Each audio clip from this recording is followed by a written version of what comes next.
Assalamualaikum warahmatullahi wabarakatuh. Hari ini kita akan belajar tentang pemeriksaan glukosa darah part 2, lanjutan dari yang kemarin ya.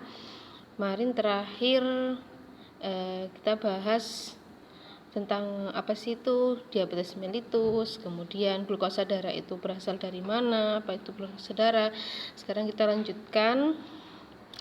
Tapi sebelum kita mulai, kita berdoa dulu agar ilmu yang kita dapatkan bisa bermanfaat. Berdoa mulai.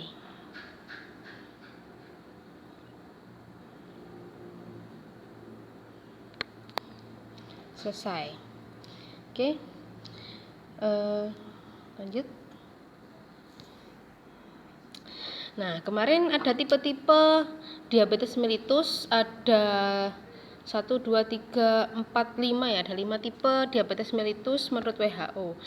Nah, ini kita bahas yang tipe 1 dan tipe 2 karena itu yang paling banyak yang sering kita jumpai. Nah, diabetes tipe 1 biasanya diderita oleh orang usia di bawah 40 tahun. Jadi orang-orang yang masih muda karena dia memang keturunan. Jadi masih muda sudah terkena diabetes. Kemudian kalau untuk tipe 2 umumnya itu diderita oleh orang di atas usia 40 tahun. Kemudian untuk yang tipe 1 sering terjadi ketoasidosis. Tapi di tipe 2 sangat jarang terjadi ketoasidosis. Kemudian sel beta pankreas menurun pada diabetes tipe 1 karena bersifat insulin dependen diabetes mellitus, jadi dia tergantungan insulin sehingga ada kerusakan dari sel-sel beta. Kemudian sel beta pankreas normal pada tipe 2, biasanya normal pada umumnya. Kemudian pada tipe 1 biasanya terjadi gangguan sekresi insulin. Jadi pengeluaran hormon insulinnya itu menurun. Sedangkan kalau diabetes tipe 2 itu sekresi insulinnya normal atau meningkat, tetapi kurang efektif. Jadi kinerjanya itu kurang efektif, efektivitas insulin yang menurun.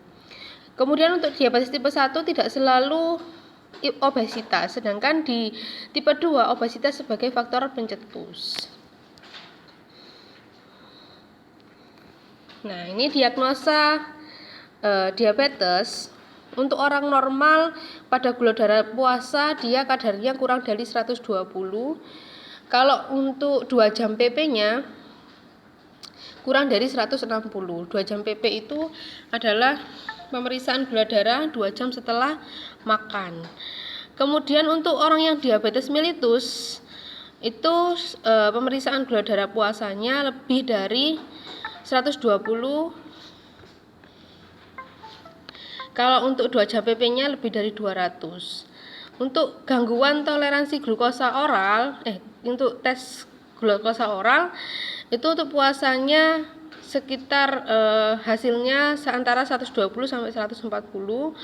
Untuk setelah asupan 75 gram glukosa kadarnya 160 sampai 200. Nah, untuk pemeriksaan penyaring kita lakukan tes reduksi. Ini sudah kalian praktekkan kan ya? Tes reduksi menggunakan Fehling atau Benedict. Tapi itu dirasa kurang spesifik. Kenapa? Karena dapat terjadi positif palsu karena adanya reduktor seperti ada fruktosa, maltosa, laktosa, kemudian vitamin C, salisilat, INH dan penisilin. Jadi konsumsi-konsumsi tersebut bisa menyebabkan urinnya itu positif palsu. Sedangkan dengan menggunakan tes enzimatik atau menggunakan tes strip itu lebih spesifik. Ya, tes strip menggunakan stick glukosa itu lebih spesifik dibandingkan dengan reduksi.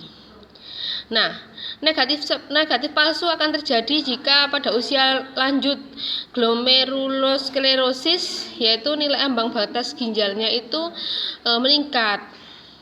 Jadi seperti yang kalian tahu, urin glukosa berada pada urin itu kan tidak boleh seharusnya. Memang tubuh akan menyerap kembali glukosa karena dirasa masih dibutuhkan oleh tubuh.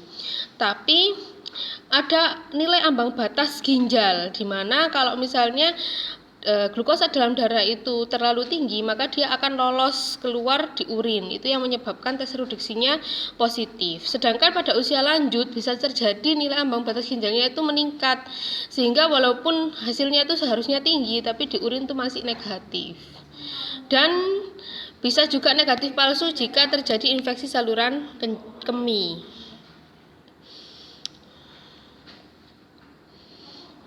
Nah, ini normalnya glukosa tidak didapatkan dalam urin. Nah, glukosuria,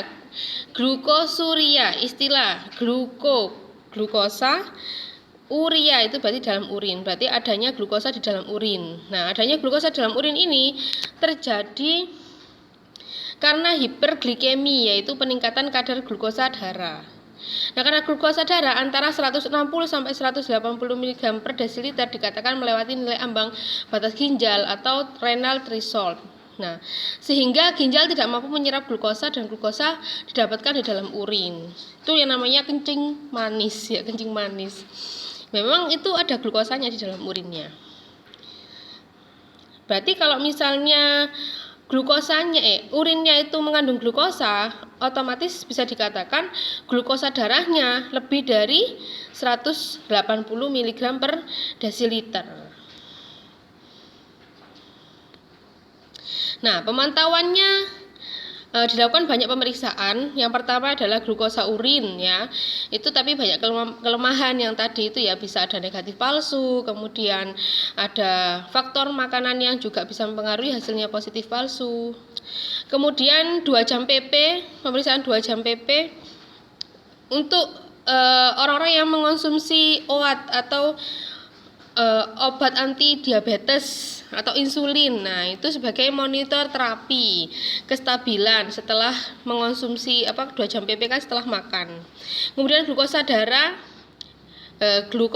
puasa itu untuk regulasi insulin atau untuk mengetahui apakah terjadi hipoglikemi.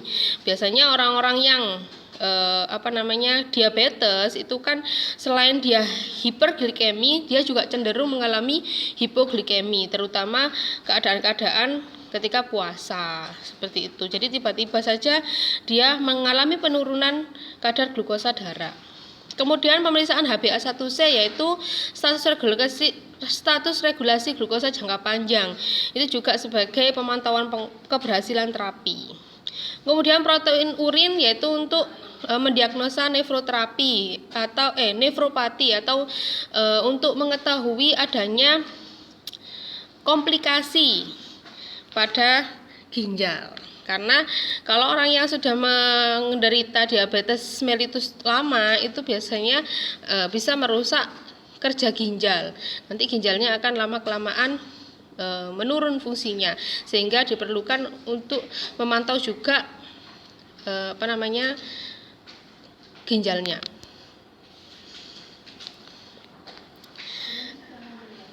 Nah, ini sampel-sampel untuk pemeriksaan glukosa, diantaranya ada kita menggunakan serum, plasma, whole blood.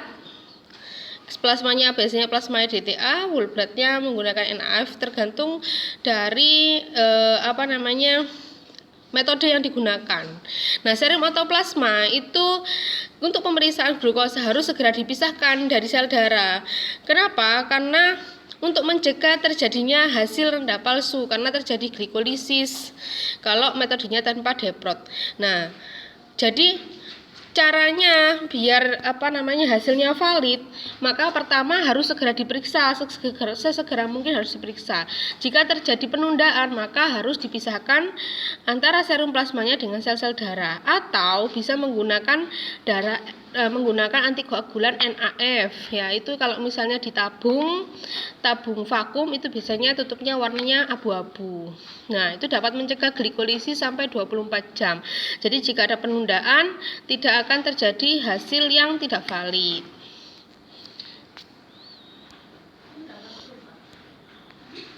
Nah, ini diabetes mellitus yang ditakutkan adalah komplikasi jangka panjangnya, yaitu ada angiopati, itu serangan jantungnya ya.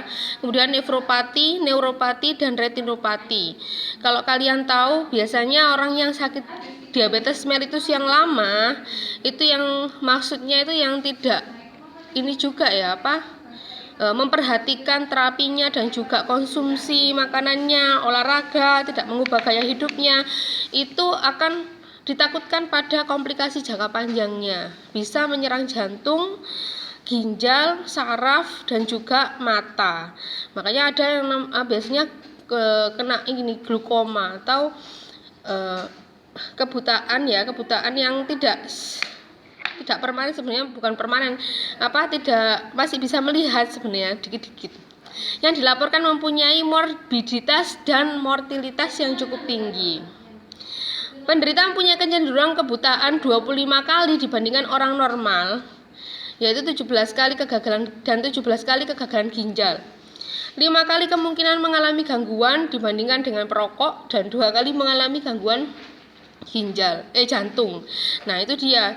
Jadi memang yang bukan diabetesnya, tapi merusaknya ke yang lain itu yang ditakutkan. Ada juga satu lagi yang ini ya, luka diabetes itu juga merupakan komplikasi dari diabetes yang cukup mengganggu. Tapi kalau misalnya luka gitu kelihatan di luar bisa dirawat, tapi kalau yang menyerangnya itu di dalam, itu yang lebih susah untuk dirawat. Yang diawasi apa? Jadi harus mengawasi kadar gula darah. Kalau orang yang normal yang belum diabetes itu dipantau gula darahnya mungkin 3 bulan sekali. Tapi kalau orang yang sudah diabetes wajib memeriksakan kondisinya atau gula darahnya 1 bulan sekali. Reduksi urin yang dianggap mempunyai kolerasi kuat dengan penyakit tersebut di atas. Kemudian pemeriksaan diabetes mellitus, yaitu gula darah puasa 2 jam pp, kadar gula darah acak, kemudian TTGO, dan pemeriksaan HbA1c itu wajib dilakukan untuk penderita diabetes mellitus. Pada penderita DM, kecenderungan kadar lemak darah akan meningkat.